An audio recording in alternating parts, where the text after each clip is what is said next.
Welcome to the LSI Behind the Wind podcast. I'm Sean Slatter, and for 30 years, I've dedicated my life to the science of business development. I've seen the impact of our work, which has evolved into economic development and now social impact. And I've got Josh Johnson with me again. Josh and I have been together quite a bit over the last few weeks. I spent a week in Washington, D.C. with Josh and meeting with a lot of our clients. We met with members of the Congress in both the House and Senate. We met with a number of agencies and then also with a lot of our clients. We've also met with, over the last 2 weeks, we've met with a lot of universities and nonprofits, and I think it'd be great just for the two of us to talk about an update to the IIJA, and also I think there's some strategy now on how this funding is going to be implemented, and both the White House and Congress have a fairly unified plan and message on this new fund. So Josh, thanks for being with me. Let's just start out and talk about some of the changes since we last talked to IIJA, and I guess now being called a few other things, the bipartisan infrastructure law, BIL. We've heard that out of the administration. We've also heard it referred to as the Bipartisan Infrastructure Fund, and there's still a lot of organizations referring to it as IIJA. Maybe start there and just talk about what's happened in the last few weeks tied to the name, the strategy, and whatnot at the congressional and administration level. Sure. What's interesting about this act, this public law, is it's a component of a much larger agenda of the administration, and this was focusing, of course, on a variety of infrastructure needs. And so, as a lot of this has been going more piecemeal, in this case, it was a large part of it. The idea of the marketing behind it and the naming of it has been an interesting thing to watch. That I don't think, to people's surprise or not surprise, it did pass, of course. And with that, what do you call it?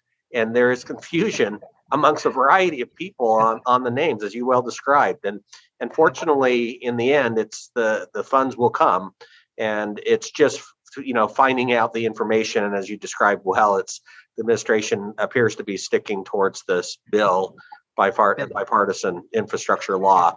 But again, there's so many terms. A lot of people are just saying Infrastructure Act, et cetera. But what we found when we were on a lot of our visits throughout the DC area with policymakers is, one, the terminology is different amongst each of them. A lot of the folks, on the Republican side, many did not vote for it. So a lot of the nuances and mechanisms within it may not have been well articulated until passage of how they would approach it once it's passed. And what we're seeing is, regardless of whether you voted in favor of it or not, that the people who voted in and against it are now, coming a little later into the game, trying to figure out actually what was in it. And that's one of the challenges, I think, of the act, communicating out to the constituencies what it is and how to go about it. What I find the most interesting thing about this, and we'll have some conversation, as we go forward, what the Congress has done is, in many cases, what Congress does not like to do is to give the authority to somebody else to allocate how that funding will be done. So we always hear about earmarks, congressional earmarks.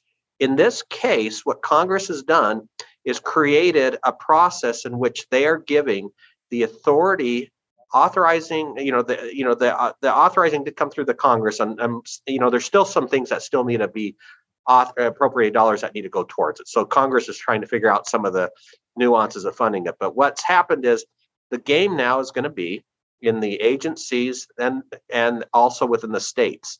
States, of course, through all the formula grants that are going to be going out to them, that are going to be, in many cases, it's going to be fairly overwhelming. The states have a planning process in play. They're going to be funding projects at that level. Now they're being told, you got to kick this additional money out to build these things. So there's going to be a huge process that be undertaken by the states when the money actually starts to flow, more than what it is now. The second thing that Congress did is they allocated the decision-making process to the administration, to departments in which many cases have not seen this type of money come to them. And so when you have billions of dollars in new starts or new programs going to agencies who have not had that capability, internally, they're having to develop the requirements of when they put that out to competitive bid, how are they going to do that? And so this idea of what we've come to know a lot in the DC side of things, well, we need a lobbyist. Lobbyist, what are you going to do? You're going to go to the Congress and say, hey, call down there and tell them to do this, which you could do.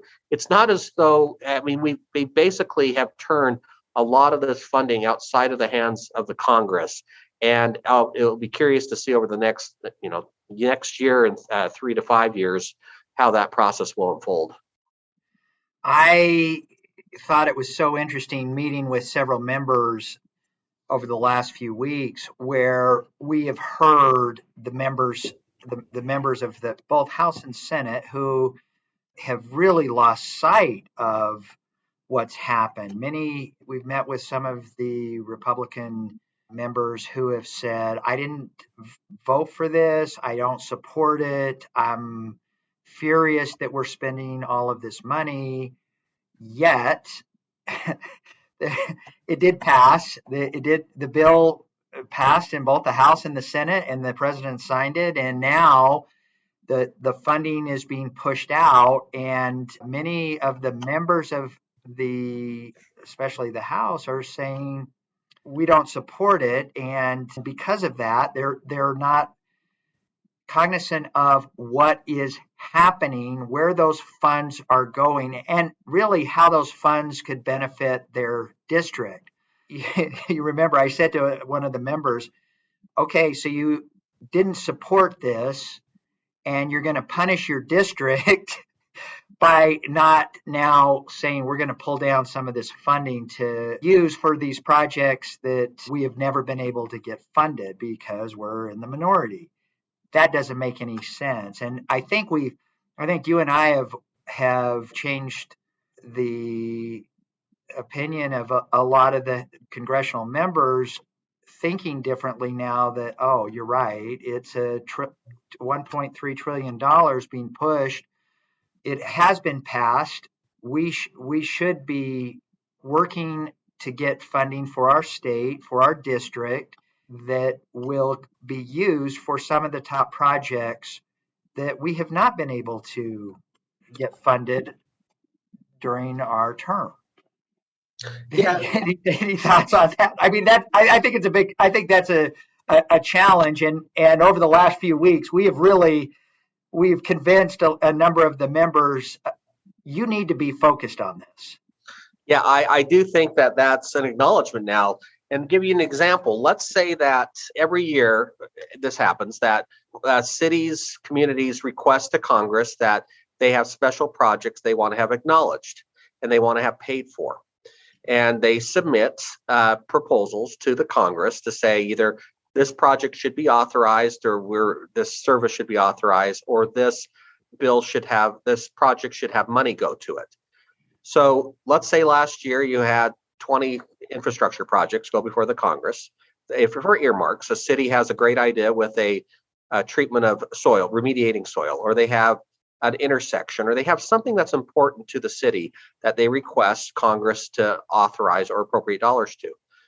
Well, now you have the state, whatever state you're in, you have to have the team that understands how the state allocates dollars with, of course, the requirements that were placed upon them with this new money and that process.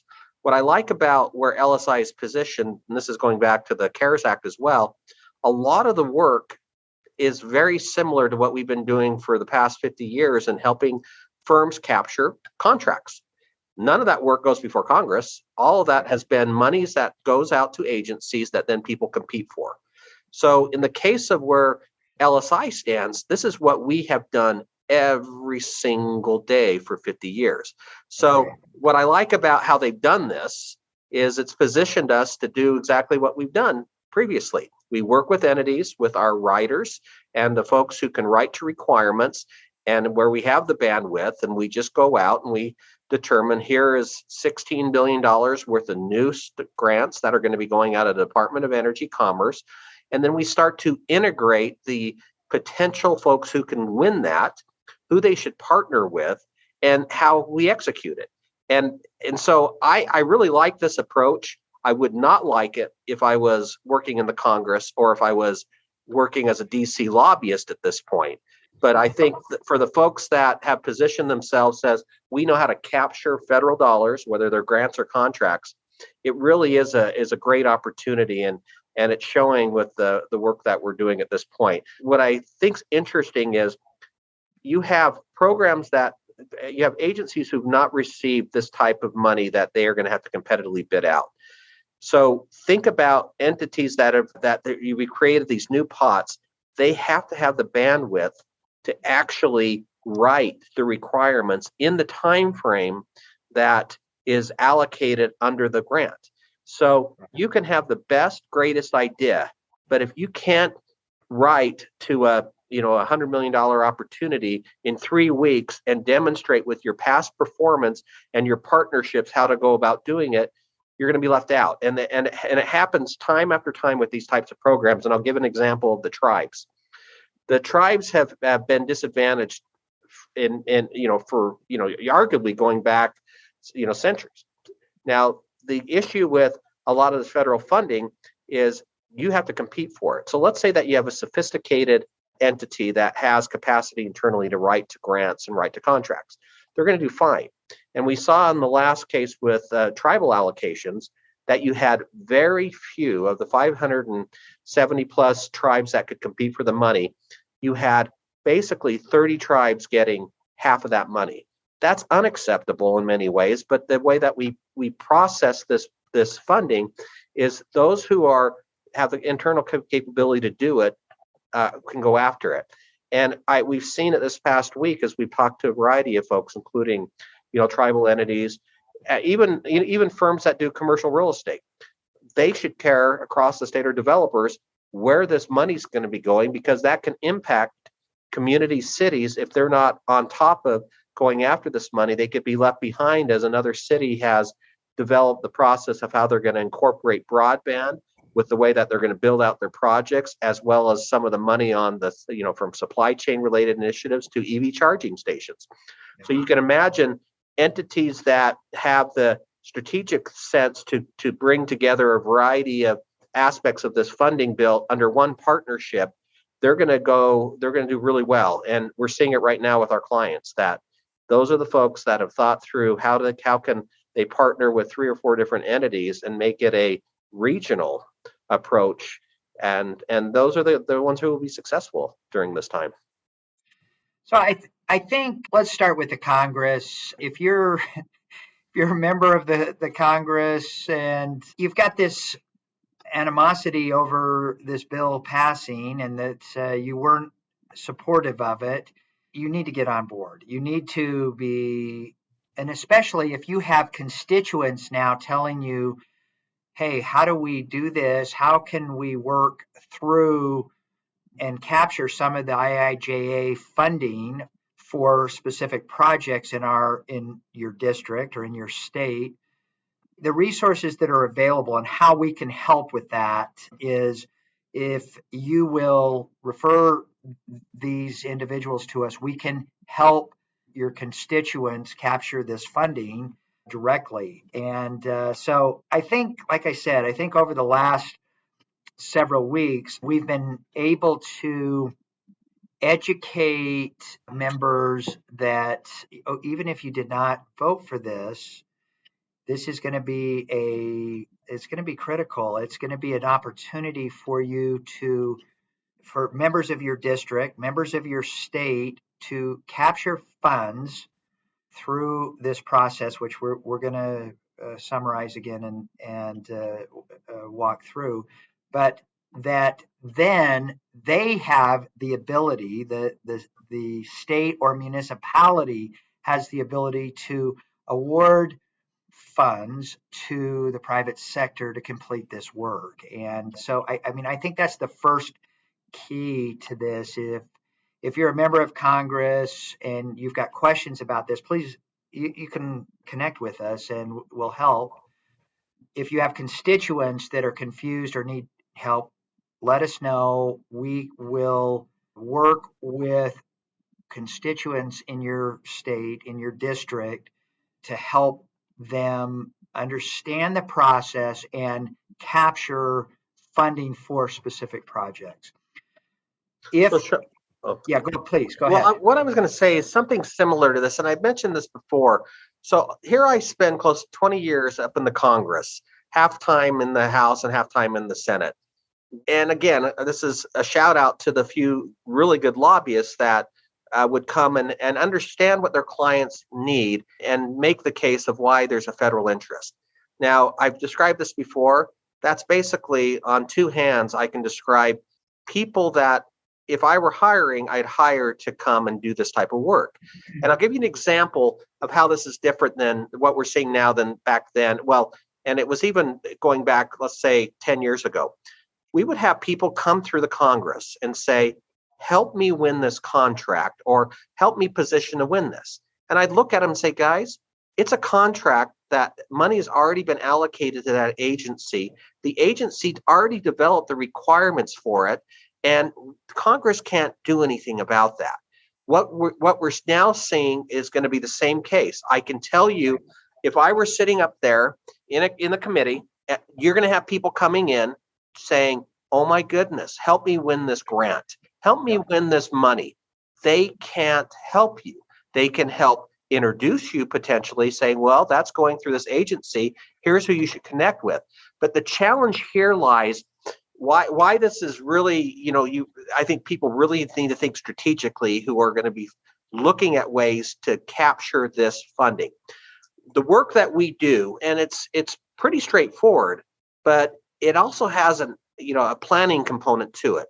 For example, all this funding going out by agencies that is going to be competitively driven, and even to states, there's going to be eligibility issues associated with it. Right. That people are going to have to figure out how to team. And there's going to be guidance under every single grant that people will have to meet the rules and the guidance. And then they're going to have some sort of process established that verifies that these entities can actually win that. And so just those two issues alone, it doesn't help me to have someone sending me a grant saying, hey, here's $1 billion, go after it. That's what we're going to see a lot happening. And I'm telling people right now, people are going to pay a lot of money to have somebody just look at a website, find something that is publicly available, send it to someone in which that entity they're representing can't compete for it because of eligibility, or even if they could, they don't understand the relevance of the guidance tied to it. For example, what are the grant requirements? What is the interpretation of how you can do this? Referencing the specific act or the specific agency, and can they verify all of this, that they can provide this actual work? And do they have an accounting system internally that is required to do this? And do they understand how, if they don't get the money or the money doesn't come timely, how they can fast track this, or how they can get their money if there is an objection to what they're providing? And how do you navigate the different portals of every agency on what they require you to do? And how do you coordinate between a city, a tribe, and a state? I mean, these are just basic questions that we go through every day with our clients. But what you're going to find is by the time people hear about an opportunity and then they want to go after it, it's too late to do a lot of this work that right now can be done because they're still trying to figure out those issues I've been describing. But that should not leave them from going ahead and doing the strategy. And two last things on that. We're working with regions right now. We're working with tribal entities right now. And the nice thing about that is by preparing, how are you going to coordinate these efforts amongst the different entities who should care about work that I can win, that they can't, but how it impacts them and how they could be a partner. those entities are going to be light years ahead as these rules are finally made coming towards the latter part of spring and throughout the summer. So I just want to make it clear that this concept of just understanding there's an opportunity is not only the easiest step, it is actually the most frustrating step, because you're getting expectations set, and the people that many are providing this information to can't actually compete for the work because they haven't gone through the underlying steps to be eligible. Well, and I love that you and I met with a client. We've met with several clients over the last couple of months but this last week we met with a client who said, we're spending $500,000 in lobbying fees. And I thought it was brilliant when you said that there's nothing that your lobbyists are going to do for you under this IIJA. And really over the next few years, you really should channel that $500,000 a year in, and this is a small entity, relatively small entity. You should channel that $500,000 into capture and proposal for these grants that are coming out. Your lobbyists will not help you capture this funding. They're great people. They don't have the ability to interface with the agencies, provide the capture strategy and capture planning, and then the proposal work. Take that funding and invest it into capture and proposal over the next few years, and just put them on a sabbatical until this funding has been allocated. I thought that was brilliant and great advice for a lot of organizations who are saying, oh, there's all of this money. It's all coming out of the Congress through this bipartisan infrastructure law, IIJA, whatever the term is. We need to invest in our lobbyists to capture this money. The advice is, do not take that. There is nothing your lobbyists are going to do for you on this. Nothing. And we've got a lot of lobbyist friends and know a lot of lobbyists that are great people. They do not have the ability to help an organization, whether you're a state entity, whether you're a municipality, a university, a Fortune 500 company. They will not be able to help you capture this funding because, as we're going to describe, it's gone. It's already being pushed to the agencies. So Sean, in light of that, let's now assume we've had a lot of success with the CARES funding, and because a lot of our work is consortium work, it's bringing together different partnerships that can win work. So that could be anything from bringing 4 or 5 different types of entities under one umbrella for $1.5 million opportunity to a $60 million opportunity or plus. So what we're going to see a lot of this is that continuation. So as I'm looking at the lay of the land, if I'm in a region that has 6 cities that all depend upon a good infrastructure system, if you were to pool those 6 cities, let's go to your comment of sabbatical for paying someone in DC $150,000 to send you a few grants every month to say, go do this. If you were to pool that and have now a whole team of capture people who understand requirements and development and how to set these up and actually can write to win the contracts, the grants, that pooling of, $1 million, whatever they're paying, 6 cities, let's say they're doing $1 million in some sort of lobbying expenses in the greater DC area. You could have writing on behalf of those 6 cities, 7, 8 different grant writers who are dedicated full-time daily to kick these opportunities out as they come up, because the turn time is either going to be date sensitive or until the money's done. So if by the time I hear from someone that there's a grant and I'm doing the traditional way, and I send it to my own internal shop, which is already doing work, to say, hey, guys, drop what you're doing because this is a $6 million opportunity and it's doing 3 weeks. And by the way, you haven't worked with this agency before, and they have the following stipulations, and they have this portal, this paperwork that needs to be done, and you have 3 weeks to do it. they won't do it. And we've seen that countless times, that people get their expectations up and they cannot do it. So I completely concur that we have to flip this model upside down, at least for the next 3 to 5 years, that this work is going to be done on the ground and with people who have the bandwidth to write to requirements and know the particular nuances with these agencies, and can turn a proposal very quickly with all the right information, so that when they send it, it's not going to be kicked back because they did not have the right accounting certification in the system. I mean, it's as simple as that. I mean, it really comes down to being prepared and spending money wisely. And to be honest with you, whatever the cost that an entity is putting into this, it's going to be 20, 30, 40, 50 times fold return with this amount of funding coming through over the next few years. Well, and that's a great point. That we talked to a client recently who said they did the economics on this, where they were saying, oh, so if we invest $1 million, we could in this capture and proposal work, we could potentially pull down $100 million, $500 million, whatever it is, which there is there's nothing better return on the economics of this than investing in the capture and proposal for this funding.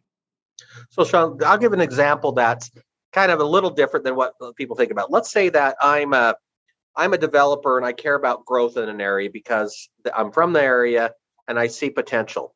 Let's say now you get several folks who should care about growth in an area. So you might have some developers, you might have some realtors, you may have some businesses, you may have the cities.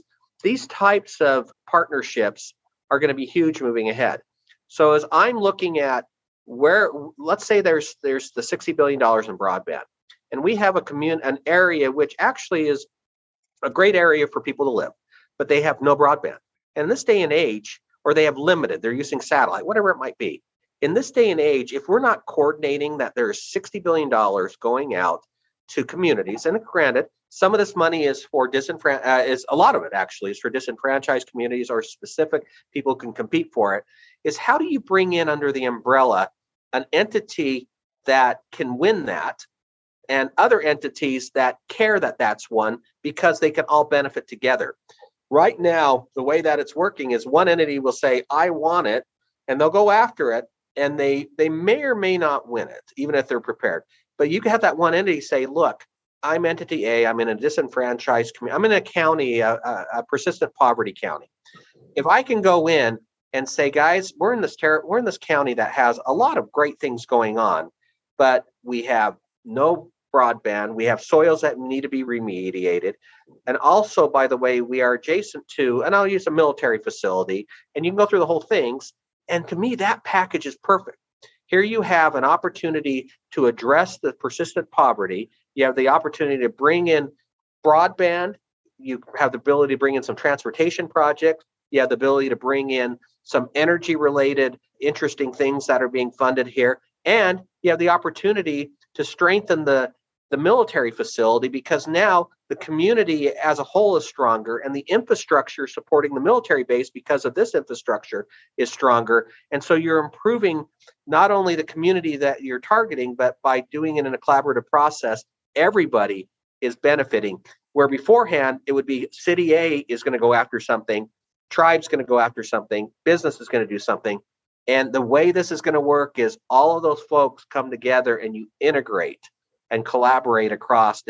And as we've seen with the Build Back Better funding for EDA, the projects we've won all have included all of this. In fact, when you look at that $1 billion, 60 communities won that.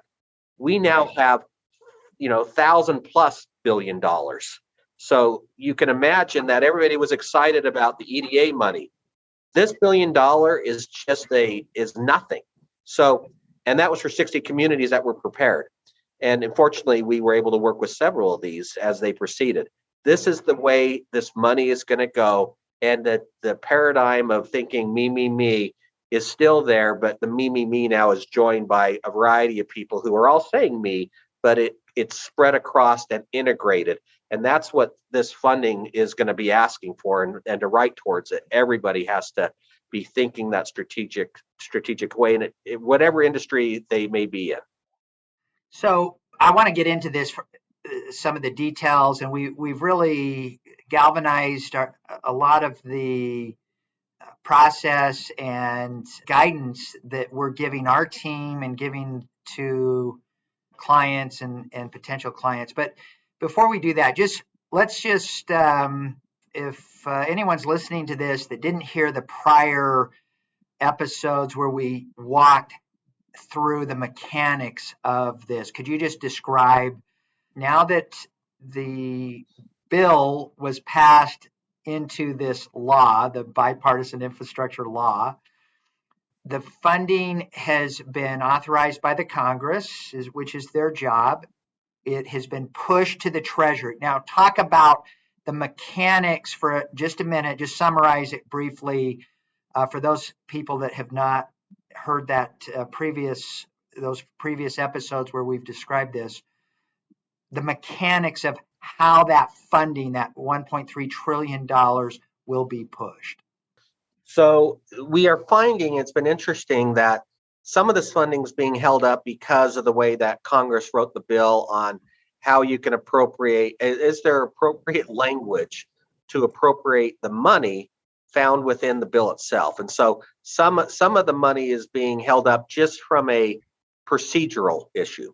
But taking that aside, what's happening is there are formulas that go out under a variety of programs that states are eligible and other entities are eligible for a certain percentage. So one state could be 18% of this funding will go to them. So that's in addition to the funding they're already getting.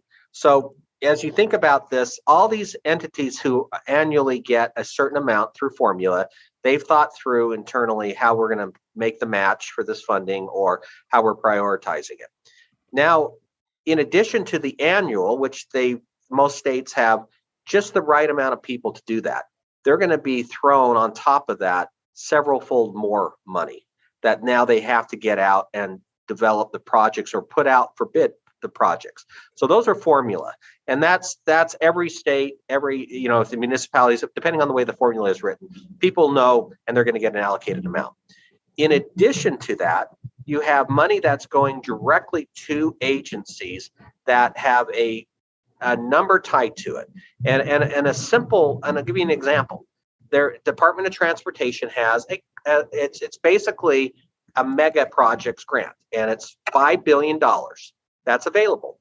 And it's a competitive grant, and that money is available until expended. So let's assume that the first 30 projects that were quick to turn and met the criteria, get their projects in, and then $5 billion is expended. That account closes. And that's what people don't understand, that these monies some of them have dates, some of them don't, but they've been allocated a certain amount. So just using that example, you have, and this is a competitive. So this is excluding what states or localities are getting through formula. So the Department of Transportation is going to get $5 billion in this one specific thing. It's going to be a competitive grant. It's new. So no one's competed for this. So who can compete for this money is pretty straightforward. It's a state or a group of states. So it can be a regional, it can be a metropolitan planning organization. It can either be a local government. It could be a political subdivision. It could be a tribe.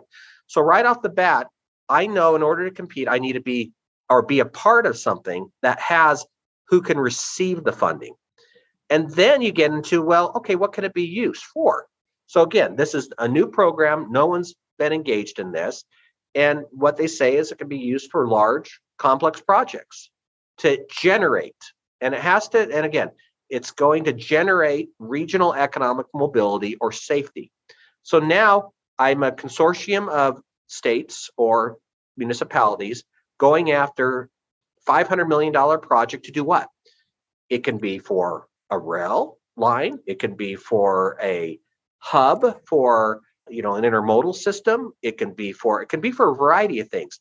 But what I hope people are understanding, the more that you can join together, you can go, and the sooner you already have this means in place. Then you can go after a mega project to build an intercity passenger rail system that before you wouldn't have been able to compete for because you weren't on the formula system for the state or the transportation project. So that's just one of hundreds, of things coming forward. And in this case, this is $5 billion that will be exhausted if you're quick to start planning for this, in which, we have different clients who are.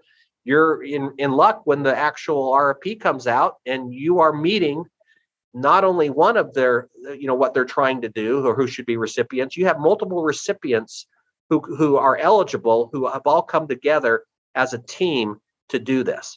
And that's the beauty of this. And I think the beauty of the work we've been doing, under the CARES Act, et cetera, is it is multifaceted. And how do you ensure that you're bringing in the jobs, the economic development, and you're focusing in on disenfranchised communities, but also everybody's leveraging what they can do together so that everybody's growing together and not one's being left behind.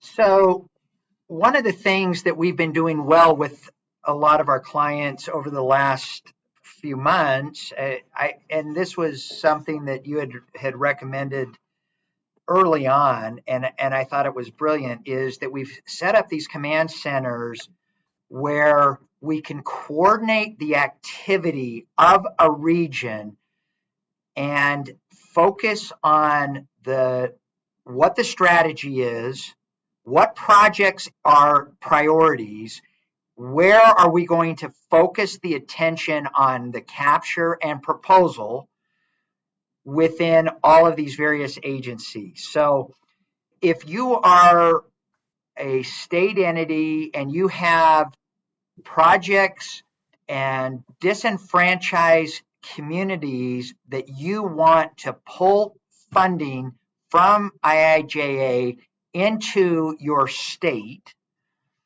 the command center concept is that we will rank and stack those priorities, look at capture strategy and capture plans within each of the agencies, and then work that strategy with the agencies to pull down that funding. Maybe you could, and this is scalable. This could be multi-region, multi-state. It could be multi-counties.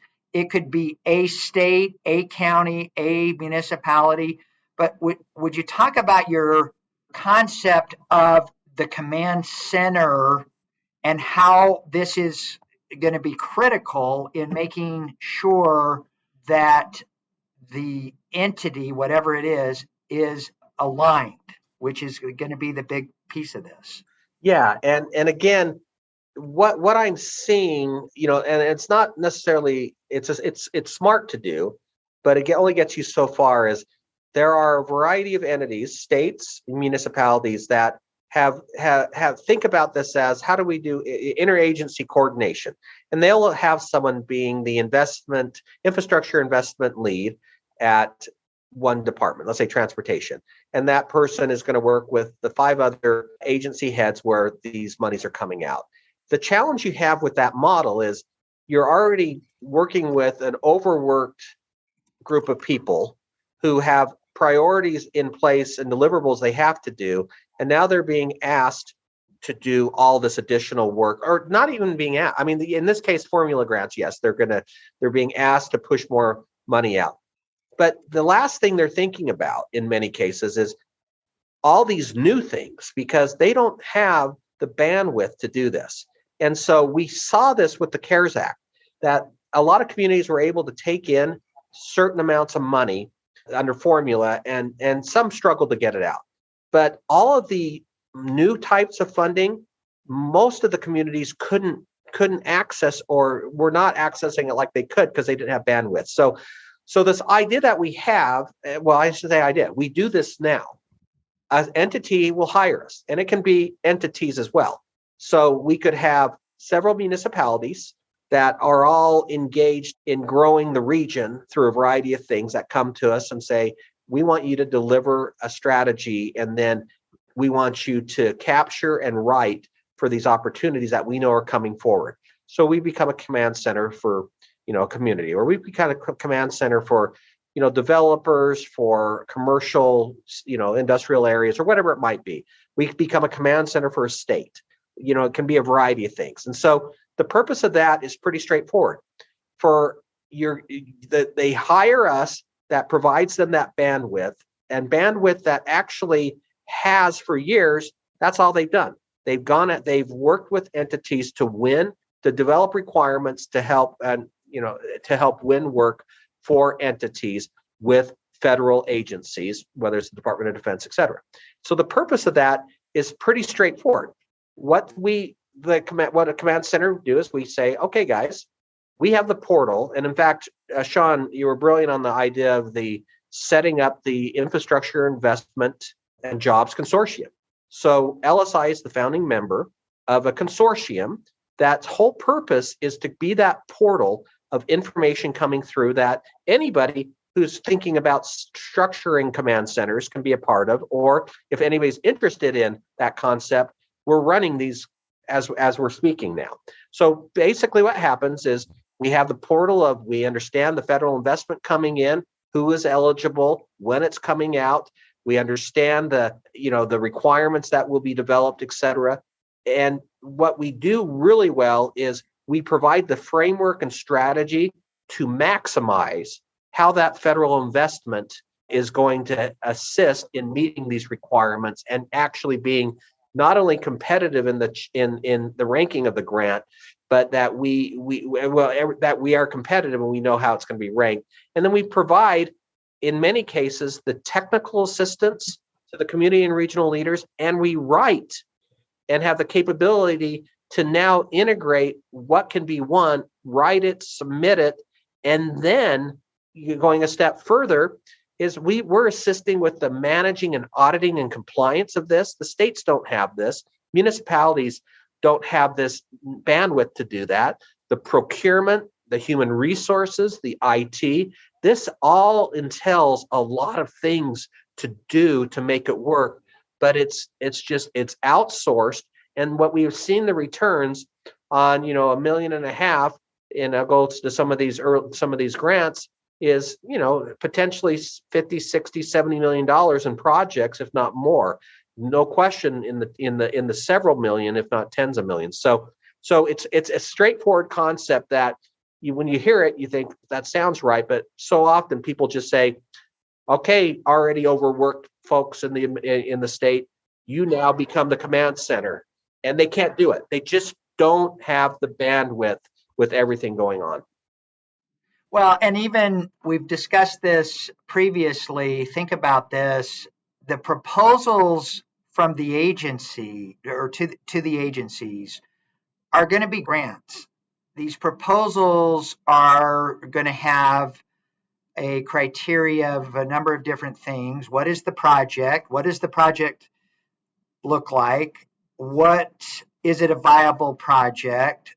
Is there long-term economic impact? But part of that subjective assessment of the grantee, the agency who's pushing this fund to a state, county, municipality, or a other entity is going to be what kind of jobs are going to be created. I mean, and this is something that we keep reminding our clients is you want to get this funding, you have got to show that you are going to create long-term economic impact of that geography through job creation. It's that J in IIJA is jobs, and that's going to be a big piece of this. And the other criteria you had mentioned well is the area disenfranchised? Is the investment going to really impact the area to create lasting economic impact in a region? Is it going to impact demographic populations of America that include tribal entities and urban areas that have been disenfranchised? So these grants are not going to be awarded through the traditional federal acquisition regulation, the FAR-based contracting, they're grants. The proposals are going to be relatively small. We're seeing that the RFPs will have a criteria for award and typically a 30-page proposal limit. But now if you start thinking about, okay, we've got 50 projects that we're going to pursue in an area, and how do we build 50 different proposals? And it's not just the proposal, it's the capture strategy. It's building a solid capture plan.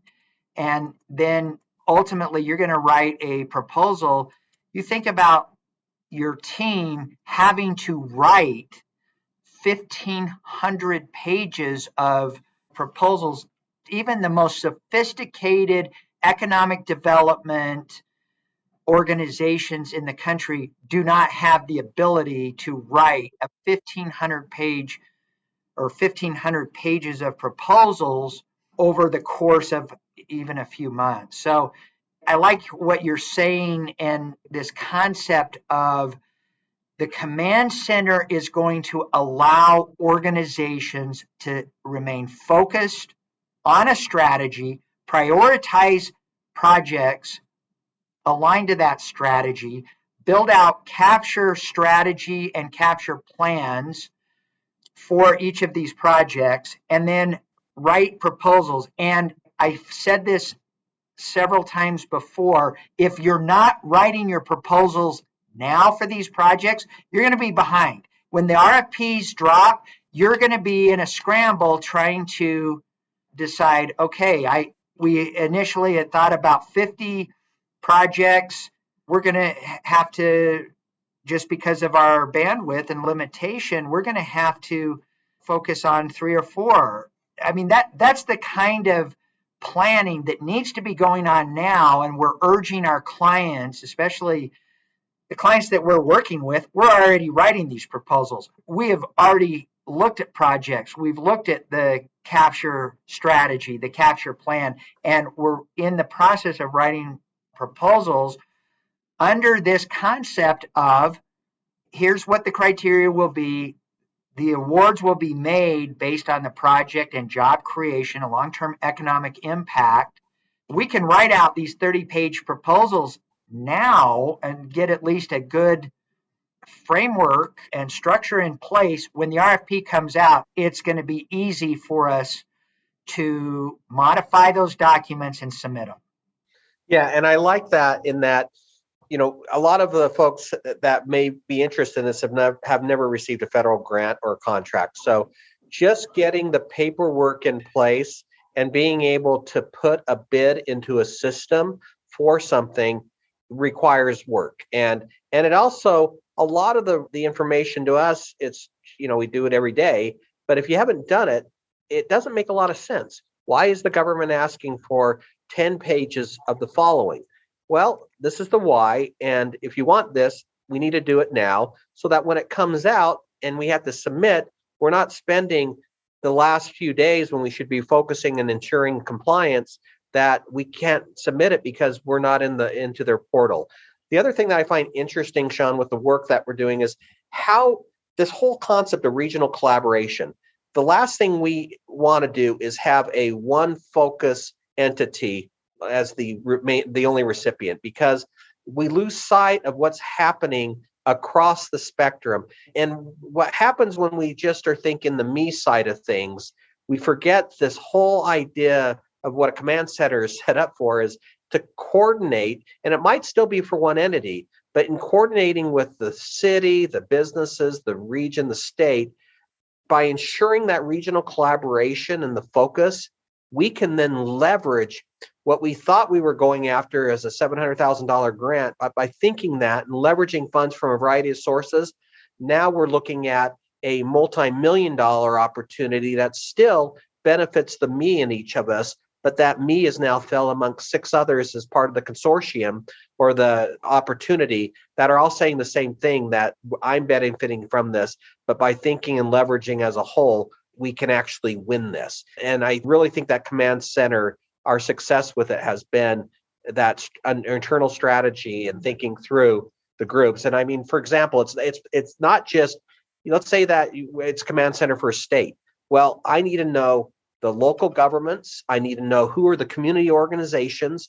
I need to know the quasi-public agencies, the airports, transit, the public health entities.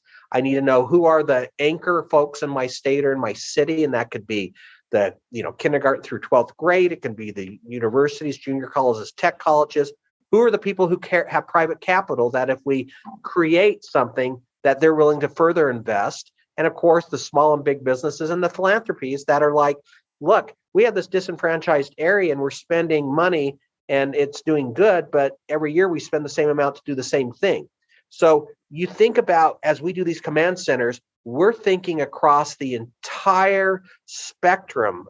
And in doing so, you can imagine if I'm reading a grant from an entity to do something, if I'm interweaving into that a multifaceted approach with so many different entities who care about, in this case, it could be a disenfranchised area or whatever it might be, coming together under one umbrella and working across hand in hand, for it really has led to a lot of really great projects that not only last after the few $1,000,000 investment, but will continue on without the need, which is the intent, without the need of further additional funding to keep it going. So let's talk about some specifics. I think it's been fun. Not only have we been working with the Congress, with the administration, with the agencies on this flow, but also working with state, municipal entities, nonprofit entities, and for-profit entities as well, businesses. So we have had a lot of interface with leadership of these various classes of our clients: state governments, municipal, county governments, nonprofit entities, Fortune 500 companies. So we have seen what's working, what's not. What we're anticipating is going to be the formula for capturing the majority of this funding. So let's talk about some of the tactical pieces of this. Let's start with a state entity. If you're a state entity, let's say you're working for the governor's office of economic development, a state economic development corporation or entity, where would you start? So, using a state perspective, the first thing I would start is we don't have the acknowledgement that we don't have internally the capacity to manage this. As much as our folks are capable, we can't do it. So I think the recognition the that volume of it is huge. Yeah. The volume is too big. And to me, that is, you just think right off the bat, you got to contract this out. And I think it is, if you contract it out and you have this command center approach. So you issue the RFP, which basically says this entity has to do A, B, C, D, E, F, G. And so it's pretty straightforward for state. What that state then gets for that is a contracted entity that is then writing to all the different opportunities that the state has, hopefully in their plans moving ahead, their business economic development plans. But if not, it's helping shape the next 5 years. No, not even the next 5 years. It's helping shape in the amount of investment coming. It's probably a 20 plus year investment opportunity here that the command center, working with the senior leadership of a state, once these are identified, then they're just going to go after and grow. And in growing it, we've seen this happen in one state in particular, did not have the capacity to write to grants that were competitive. They were very good, of course, with the formula grants and making sure different things were going forward. But in helping the state win grants that we knew they could win and met the objectives, in this case, economic development objectives, the state now is bringing in millions of dollars more in funding but the strategy is then integrated across the state into the areas that it's most needed. So the state one, to me, there should be no state at this point trying to say they can do this on their own. There should be no city saying they could do this on their own. Right now, this has to be contracted out to people who understand how to write to requirements, and or they're going to be lost. They're going to be like going back to the tribal issue. 30 tribes receiving more than 60% of all the tribal allocations under the previous stimulus is unacceptable. There has to be the acknowledgement that everybody needs to figure out a way to develop this capability internally, and in many cases, it's going to be contracted out. And I think that acknowledgement, just people need to have that. It's contracted out, and to figure out ways that they can do that. So we've talked to several state entities in the last month what was their immediate reaction? Oh my goodness, we have got to pull our lobbyists in for this, right? No, your lobbyist will not be able to help you. Take that funding, use it for building up these command centers for the next 2 years at least. So that's the first thing. I mean, and just take a look at, if you're a state entity trying to figure this out, take a look at what you're spending on your legislative strategy, lobbying chops, and acknowledge that to the organization and to your boss that there is no value in this over the next 2 years. The money is gone. The money now, with this bill passing and now law, has left the Congress, is sitting in Treasury, soon will be pushed to the agencies, and then even the agencies are going to not have control over it other than reporting and administrative. So and Sean, those decisions, interestingly enough, a lot of this money being pushed out. So let's assume that someone says, look, I know someone who is the Secretary of Transportation. Oh, I know the Assistant Secretary. I'm like, guys, a lot of this money is going out to regions of the agency. And you have people sitting in a 5-state region office, which now they're being told this region's going to have $2 billion of the funding. And your client at this point is someone sitting in an office that you've never worked with, that is now getting money that they've never had. There are some requirements that have come down from above on the grant, but these are the folks who are going to be reviewing this. And so what I have found, a lot of our success has been, we know those people because we've worked with them for the however many decades. And so it's not like these are new people. It's just not the normal people that people think would be the decision makers. Right now, it's not the Secretary of Transportation that's the decision maker. They've set some requirements that the administration wants. It's going to filter down, and these grants are going to go out competitive. And those reviewers aren't going to be sitting in the Secretary of Transportation's office. They're going to be sitting at these different areas, looking at the needs of the 5, 6 states, 10 states that they're in, and how that entity is really working together to ensure that there's integration of this funding. So even the key players that people think are there, they just aren't at this point. This is we learned it with the past funding and stimulus. Folks had never dealt with in economic development agencies because their budgets were nothing. They were important, good people sitting in areas trying to help on a limited budget to help with some economic development. Now they're told, we want you, the 3 people in this regional office, to manage, hundreds of millions of dollars, $100+ million, and get this out the door and reviewing it to make sure it makes sense. And they're doing a great job. It's just that those are the people that no one would have ever talked to prior to this, other than a county who's saying, I want a $20,000 grant to do an economic study about why this area people should think about.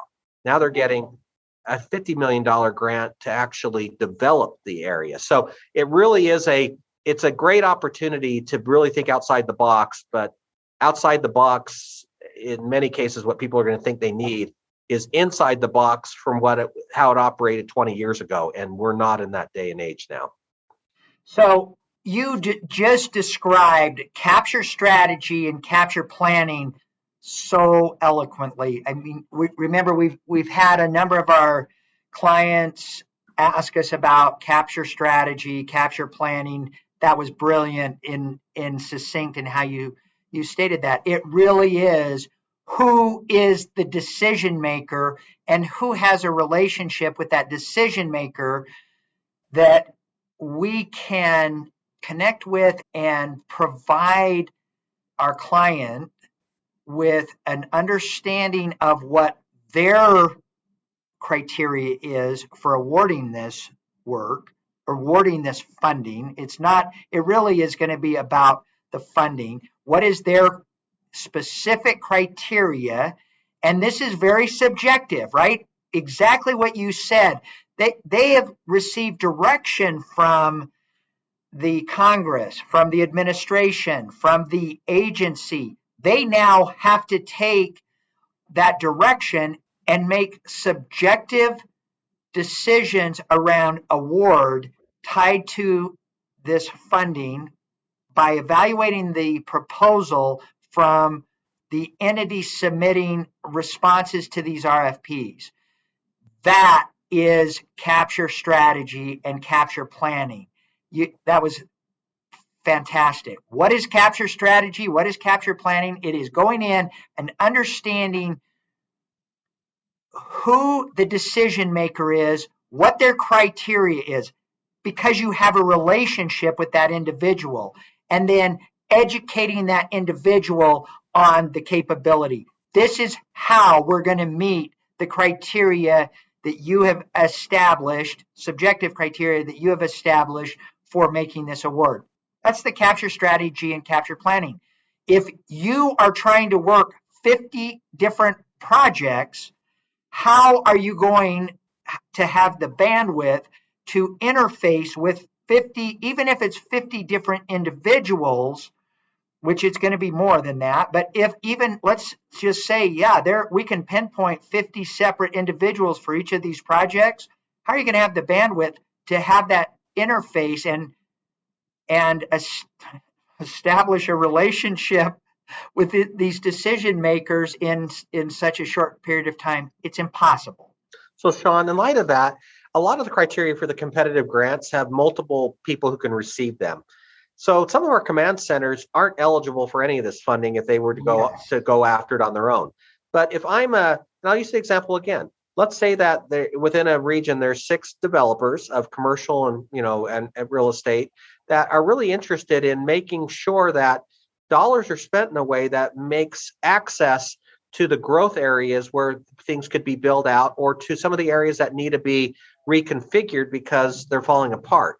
So as a developer, I'm interested in this funding, and I want to make sure that what our strategy is, and it can be, some of it's going to be, it's strategy because I'm going to make money, but a lot of it's going to be strategy in that there's just limited space. What makes the most sense in a region if we're going to be developing and spending a lot of new money where we haven't thought about where to go, to have someone be, providing a variety of entities providing guidance and actually helping with funding a command center, in which it might be a state that is the principal, it might be a tribe that's the principal, it may be a university that is the principal. But as part of that consortium, as I went through, there's 7 or 8 different interest areas, from philanthropies up to private investors to the, et cetera, that are all part of this. But my name might not be, this is submitted by blank university, but I'm a component of that. And this day of going in that because I'm the prime, I get it, is no longer here. It has to be this multifaceted and making sure that you're meeting. And again, going back to what you described, Sean, disenfranchised communities have been disenfranchised for decades. And this bill's intent, which is a very good, the purpose is fabulous, is how do you ensure that folks who have always been left behind now are integrating together? And that's this command center, is that in order for the funding to come in order to help folks, you have to have everybody together and linked together. And it's no longer, I'm going to win this because I know how to do it. It's I'm going to win this because we're all integrated together with the end state being, meeting the goals we provide. And one last thought on the right person. A lot of this, we can talk to the people. It's not like that you're submitting something and you have no clue who the people are. These are regional offices. You can talk to these people. You can talk and say, hey, you're in this region. What are some of your thoughts? We do this all the time and learning about what they're thinking about. They could be very interested in economic development tied to renewable energy or distributed energy. And so as we're looking at an integrated approach, we gain a lot of insight. And so that when we're submitting a package, they're not going to say, good criminy, guys, we did this 10 years ago and you're coming to us with the same model. You can learn that these are probably not going to be liked by the region because they've been burned. And so that, again, a command center with the relationships and developing that strategy can save a lot of time and effort and actually get closer to winning than they would have been by just submitting something that they internally thought was a good idea. Agreed. I don't want to gloss over this because I think it's critical, but the proposal development, as I said, you are going to have, even if you have a limited amount of projects, be thinking of, do I have the staff to respond to and prepare 1,000 pages of proposals?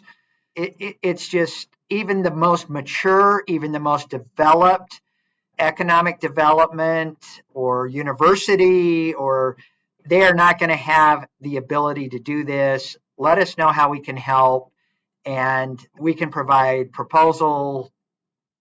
we can turnkey proposals, we can provide augmented capability for your proposals, subject matter experts, whatever it is. I mean, I had our team the other day just conservatively estimate what is a proposal going to take in terms of time. Just try to get this concept. For a basic response to an RFP, you're probably it's going to require 300 hours to respond to a basic RFP from any of the Fed Civ agencies. 300 hours for one proposal. If you're going to turn this in a month, that's two people working full time on one proposal, and you're going to have less. You may not have a month to do this. So now try to quantify this around, we're going to work 50 of these proposals, right? You're going to need 100 people working full time on your staff to respond to these proposals. And that's a conservative estimate. It's likely going to be even more. Don't take this lightly. Well, and I think don't take it lightly that proposal writing, people say, well, I can write, and all of us can write. How many people actually being told, write this to these requirements and write this grant, want to do it? So internally, companies have folks that do this haphazardly. They're doing other things as well. And so when they're told now, hey, write this to this group, and let's say it's an FAA proposal and they generally work with EPA, completely different ways writing and completely different what they're asking for. So again, this command center approach, what I like about it is you're bringing in and out people who understand writing to a particular agency or a particular group and like to write. So we're not talking about the people we have doing this. They're not, 50% admin and 10% doing social media. These are people who write, and these are people who write to specific agencies. So as a command center, we might have a state entity that's going after 20 different grants, let's say in a 3-month period, of which 7 of those are with different agencies. So you have to have the capability internally, the bandwidth to train someone, to get someone who likes to write, take them off all the other projects, and then they have to know how to write to the specific requirements of what they're asking, and who are the subject matter experts that can help them write to it. And that's where people are going to get so lost if they use this model that we can do it ourselves. You can't. Right. Then that's You need the capture strategy, you need the capture planning. Your proposal team is going to be taking all of that information from the capture strategy, the capture plan, from the subject matter experts, the relationships that with the agencies to build this. It really, do not take this lightly. And if you haven't started, you need to. And then also, I don't want to gloss over this piece of it. The execution of it is going to be significant. How will you administer the execution of these projects? It's a mammoth task, and we're well positioned to help with, once the entity wins the funding, the real work's going to start.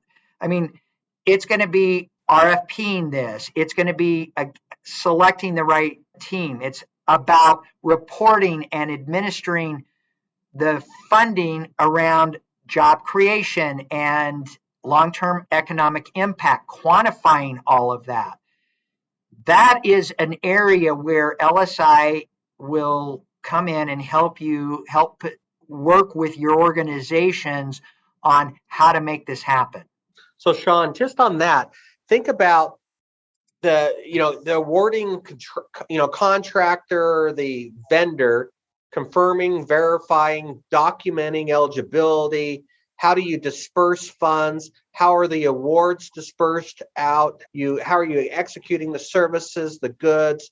What are the procedures if the federal government isn't quick on kicking the money out? And how do you do accounting that you're not a month into it, that there's a fraud, waste, and abuse report that isn't right, but you don't have a process in place to address when those issues come up? And just those alone are full-time jobs internally for an entity. And that's the command center is already defined and outlined the processes for these types of questions, and the how are we doings and how much have we done, where are we going, etc., that are lost if people do not think through this kind of the command center integrating across the spectrum. And the poor agencies, we talked last week when I was with you in DC, we talked with so many of the agencies.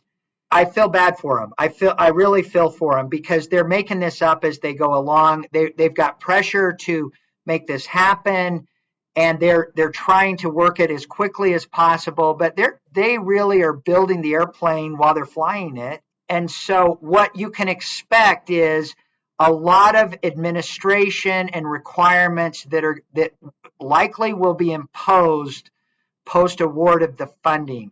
I can tell you that what we're hearing out of most of the agencies is this is an investment that is supposed to revitalize the America's infrastructure, but most importantly, it is to create long-term economic impact in regions, primarily disenfranchised regions, and job creation for generations. And the key to this is going to be reporting. The key for the overall capture strategy and then the execution is going to be, are we creating jobs? Are we creating lasting economic impact for multi-generations? And how do we quantify and report that back to the agencies? That's an area that this is what we've been doing for 50 years. Okay, maybe talk for just 2 minutes about some of the amazing projects. Just get our team and our clients to dream a little about what are the projects. We know that this investment is going to be the broad spectrum of this is how do we create long-term economic impact and prosperity? How do we pull disenfranchised communities out of intergenerational poverty? How do we create jobs, long-term, high-wage jobs across America? Well, those are the broad objectives of this program. Let's talk about specific projects so now we can get our team and and our clients dreaming about these types of projects? What are they? So one thing, again, going back to what we're running at this point, is this consortium to provide some insights and guidance, and having different clients speak to each other, as well as entities that care about this. So just go to collaboratewins.com, and that is the Infrastructure and Investment and Jobs Consortium.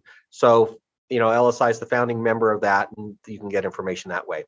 Right. So some of the approaches are, they're and some are pretty unique and some are pretty straightforward. The straightforward ones are any state, municipality, regionally based organization, you have to set up these command centers. That is first and foremost. You have to take this off of the folks that are working internally. The great work that's going on, to now put on top of that funding that's going to increase 10 times the annual budget of that group, you can't do. And it's not like you can go hire these people. This is in many cases going to be short-term, quick turn funding, and just look at it as a basic cost of providing services to your community. So to me, Sean used the idea that a lot of people have representation in DC. I would take that right off the bat and figure out how to use that money for a command center, and just tell the poor folks that we'll get back to you in a couple of years when the process is done. So to me, there are different ways that communities can think about. I'd also look at, as a municipality, who are the players in our area that should care about this funding, and you can bring them in as well. We have command centers that are multifaceted, that everybody cares about this, and certain people are willing to invest in it because they see the benefit in the long term, financially, but more importantly, that it's helping the jobs and growth and bringing other people up at the same time. So an example would be, we're doing some projects in the Arkansas area. We're doing projects in Indiana, South Dakota, Utah, Idaho, California, Michigan. And so a lot of these are set up differently. So the consortium, in one case, it's philanthropy. So philanthropies like to work and have designated issues that they want to address. The problem that a lot of these folks have is they give the money, and a year later, the same group comes back and says, give me more money, do the same thing. The idea of these command centers with this type of money, and where philanthropies might want to set up something to capture this, it's to be able to tell the philanthropy, look, your $1 million in structuring this command center to actually get people to graduate from high school, or to do this, is because it's going to be a variety of things that are going to lead to more people in graduating from high school. We're going to have the technical schools. We're going to have the infrastructure. We're going to have the broadband. We're going to have issues associated with the new economy, with energy and climate related. I mean, you can go through a whole host of things. So the intent would be that funding from the philanthropy, which we're getting, in a year, they're going to get, it's 100% return, plus going forward, they're going to 100 times it. And then they're not going to be giving money anymore to that entity, because they've been able, it's the whole concept of social impact. They are able to now do it on their own. So think of this as ways of, if there's a funding thing, there's a variety of interest out there. And I give another example. We have a tribal entity that is very forward thinking and realizes that what they're doing ties into the larger community as a whole.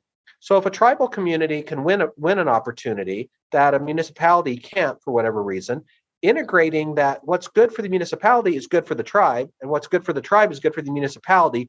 That's the thinking that we're doing every single day, is to ensure that everybody is connected, and that not one group is being left behind. And how do you do something in which it might be someone else paying for it, but they're benefiting because of the funding that's going to be coming in and how it's going to be executed. So we're doing a variety of tribal related things under the command center, a variety of environmental things under the command center. It goes to from a remediation of areas to improve the conditions, air quality related issues that we're working on, the supply chain for cities, moving a lot of the light manufacturing or heavy manufacturing away from air congestion issues, that you're helping a region that is now reducing the air quality problems in one area, and actually in another area being able to grow the jobs because they don't have those issues, and creating the right jobs in the city that could be everything from the improved, operations from an energy standpoint to manufacturing that doesn't require certain things. So it is, Sean, there's so many different things we're working on. And I think I'll just end it with, in one community that's going from coal, tobacco, and textiles to kind of the new economy, is how do you take those capabilities and immediately put them into jobs, and what are the things that will need to be augmented in that area that they can still do similar things, but not in the area that they grew up knowing. It's just retooling slightly, because now we have some of the infrastructure required to place the new economy in there. I love it. It really is a tremendous opportunity for so many states, municipalities, and industries, demographics. It really is this incredible opportunity, and it's a short window for these organizations to capture this funding and achieve this. I mean, and I've heard our team talk about everything you can imagine: energy projects, technology projects, roads, bridges, transportation, rail. We're working about the rail project, ports, environmental, water.